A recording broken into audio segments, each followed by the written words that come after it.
कैसे हैं आप? अस्सलाम वालेकुम व्यूअर्स, मैं हूं आप लोग की प्यारी बहन दानिश टिप्स और उम्मीद करती हूं कि आप सब लोग भी खैरियत से होंगे। क्योंकि भाई ईद उल अजहा का मौका है कि लोगों के घरों में माशाल्लाह से गोश्त इतना आया हुआ है ना कि कुछ समझ नहीं आ रही कि क्या बनाया जाए और क्या नहीं।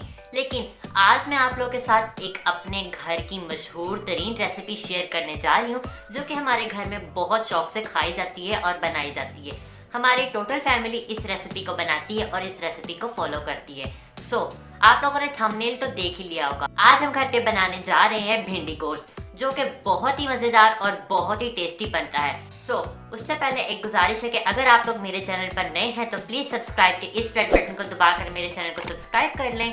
और हाँ, वीडियो पसंद आने पर मेरी वीडियो को लाइक करें, अपने प्यारों तक शेयर करें और हाँ, ज़्यादा से ज़्यादा कमेंट करें और इस रेसिपी का फीडबैक नीचे कमेंट बॉक्स में ज़रूर दीजिएगा ताकि ये आप लोग को रेसिपी कैसी लगी। इस वीडियो को अब जल्दी से स्टार्ट करते हैं। यहाँ पे मैंने 1.5 किलो के करीब गोश्त छोटा रख दिया है और इसमें तकरीबन मैं 3 कप पानी ऐड करके हम इसे उबाल लेंगे ताकि गोश्त नरम पड़ जाए। हम इसमें ऐड करेंगे तकरीबन 2 टुकड़े दालचीनी के। इसमें हम ऐड करेंगे तकरीबन 1 बड़ी इलायची तोड़ के। अब हम इसमें ऐड करेंगे तकरीबन 1 चम्मच के करीब नमक। अब हम इसमें ऐड करेंगे ज़ीरा तकरीबन 1 चम्मच।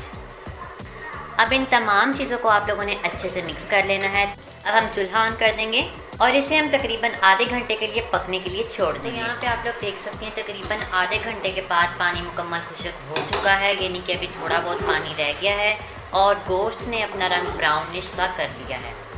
अभी इसमें पानी थोड़ा थोड़ा सा मौजूद है, जिसकी वजह से इसे 2 से 3 मिनट के लिए मज़ीद पकाया जाएगा और फिर इस गोश्त को चूल्हे से उतार लिया जाएगा।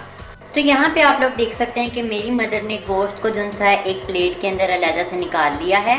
तो अब हम इसका मसाला तैयार करेंगे। इसमें तकरीबन 1 कप के करीब हम ऑयल ऐड कर देंगे। ऑयल की जगह घी का भी इस्तेमाल कर सकते हैं। यहाँ पे मैंने डालडा ऑयल का इस्तेमाल किया है। यहाँ पे मेरे पास तकरीबन आधा किलो के करीब भिंडी मौजूद है। तकरीबन यहाँ पे मैंने 2 बड़े साइज़ के प्याज इस्तेमाल किए हैं और यहाँ पे मेरे पास 10 से तकरीबन 12 मिर्चें हैं, जिनको मैंने छोटा छोटा चॉप कर लिया है। और उसके बाद यहाँ पे मेरे पास 1 गट्ठी लहसुन की थी, जिसे मैंने बारीक बारीक यानी कि लंबा लंबा काट लिया है। और तकरीबन 2 इंच का टुकड़ा मेरे पास अदरक का था, जिसे भी मैंने बारीक बारीक काट लिया है। सबसे पहले हम आधा किलो भिंडी ऐड करेंगे इसके अंदर, ऑयल के अंदर, और इसे अच्छे से हम फ्राई करेंगे। यहाँ पे आप लोग देख सकते हैं कि भिंडियाँ फ्राई हो रही हैं। लगभग इन्हें फ्राई करते करते हमें हो चुके हैं 3 से 4 मिनट। देख सकते हैं हमारी भिंडियाँ फ्राई हो चुकी हैं। अब हम इन्हें एक प्लेट के अंदर निकालेंगे। देख सकते हैं यहाँ पर मेरी भिंडियाँ फ्राई हो गई। अब इन्हें हम अलहदा कर लेंगे। अब इसके बाद हम इसमें प्याज ऐड करेंगे तकरीबन 2 बड़े साइज़ के, और उन्हें भी हम लोग फ्राई कर लेंगे। और हम लोग साथ ही इसके अंदर अदरक ऐड करके अदरक को भी अच्छे से फ्राई कर लेंगे, और साथ ही लहसुन को भी, और साथ ही मिर्चों को भी डाल के फ्राई कर लेंगे। मिक्स करेंगे।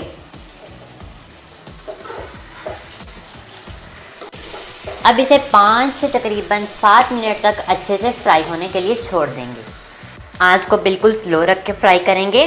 अब इसमें ऐड करेंगे आधा चम्मच के करीब कलवंजी। अब इसमें ऐड करेंगे आधा चम्मच के करीब अजवाइन। अब इसमें ऐड करेंगे आधा चम्मच के करीब हल्दी। अब हम इसमें ऐड करेंगे आधा चम्मच के करीब ज़ीरा।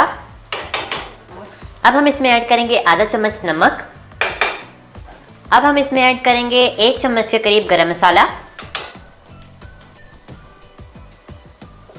अब इन तमाम मसाला जात को एक दूसरे के साथ या फिर इन तमाम सामान के साथ मिक्स कर दें। अब हम इसमें ऐड करेंगे टमाटर तकरीबन 2 बड़े साइज़ के, छिलके उतार कर। अब इसे मिक्स करेंगे। लाल मिर्च डालें, ज़ीरा। अब हम इसे तकरीबन 5 से 6 मिनट के लिए भूनेंगे।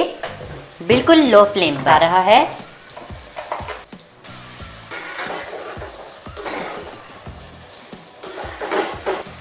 अब हम इसमें गोश्त ऐड करेंगे, जो कि हम लोगों ने पहले ही उबाल के रख लिया था पानी के अंदर। अब हम इसे अच्छे से मिक्स करेंगे। बिल्कुल एहतियात के साथ।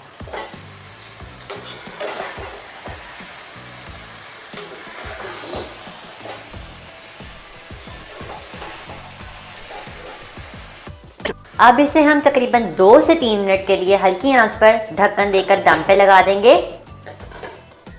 दम पे हम इसलिए लगाएंगे ताकि गोश्त और बाकी सब्जियों का टेस्ट आपस में अच्छे से मिक्स हो जाए। अब हम खोलेंगे। हमने इसका दम खोल दिया है। अब इसे हम दोबारा अच्छे से भूनना स्टार्ट कर देंगे ताकि गोश्त में कच्चापन ख़त्म हो जाए, है ना। यहाँ पर भूनते भूनते तकरीबन 10 मिनट हो चुके हैं। यहाँ पर मेरा गोश्त मुकम्मल भूनकर तैयार हो चुका है। अब इसमें हम वो भिंडियाँ ऐड करेंगे जो कि हम लोगों ने फ्राई करके अलहदा रखी हुई थी। अब इसे हम इसमें ऐड करेंगे। अब हम लोग भिंडियों और गोश्त को आपस में मिक्स करेंगे।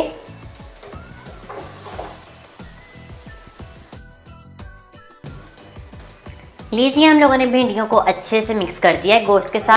अब हम इसके ऊपर दोबारा ढक्कन देकर 2 से 3 मिनट के लिए दम लगा देंगे।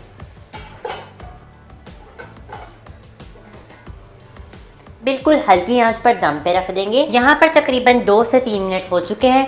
अब हम दम को दोबारा उतार देंगे। लीजिए, हमारा भिंडी गोश्त तैयार है। तो अब इसे हम डिश आउट कर लेंगे।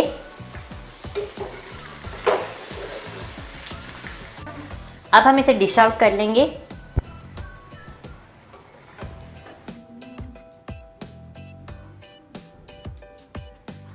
उम्मीद करती हूँ कि वीडियो बहुत ज़्यादा पसंद आई होगी और बहुत ज़्यादा आप लोगों के लिए हेल्पफुल रही होगी। तो प्लीज़ एक थम्स अप ज़रूर कर दीजिएगा। दैट्स मीन एक लाइक। सो मिलते हैं एक और नई वीडियो में। तब तक के लिए अल्लाह।